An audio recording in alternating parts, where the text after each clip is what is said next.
જગ્યા પર શું વિગત?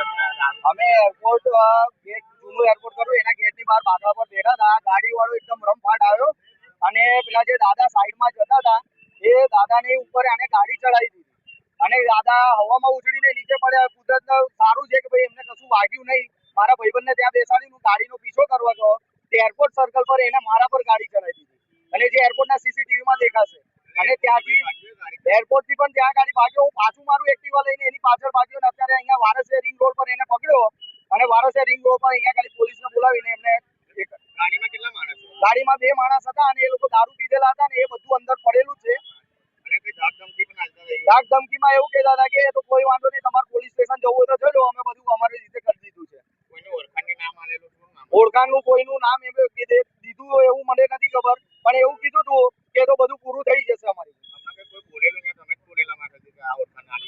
એ બોલ્યા હતા ત્યારે મેં એવું કીધું કે ભાઈ તમારી જે ઓળખાણ હોય પોલીસ આવે એમને બતાવી દેજો. તમે મારું નામ રાકેશ ચૌહાણ છે.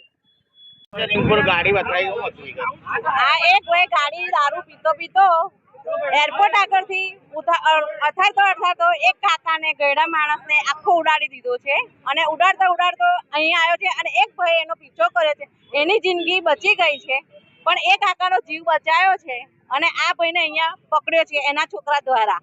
અહીંયા પીધેલા હતા 2 જણા? હા, પીધેલા જ હતા અને એની આખી ગાડી દારૂથી ફૂલ ભરેલી છે અને સિગ્નેચર ની બોટલો છે કંપનીની.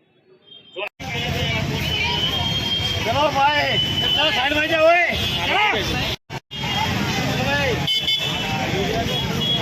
બરોબર.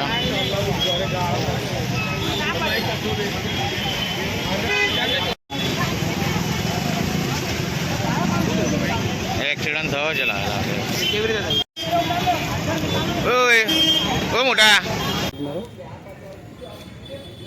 લાઈટ મારો તો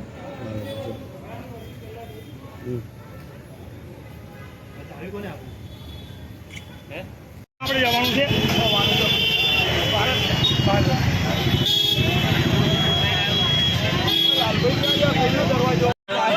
ના ભાઈ, અમને અમારે તો સ્પોટ પર જ લેવું પડે ભાઈ. ધક્કો ના મારે જાવ.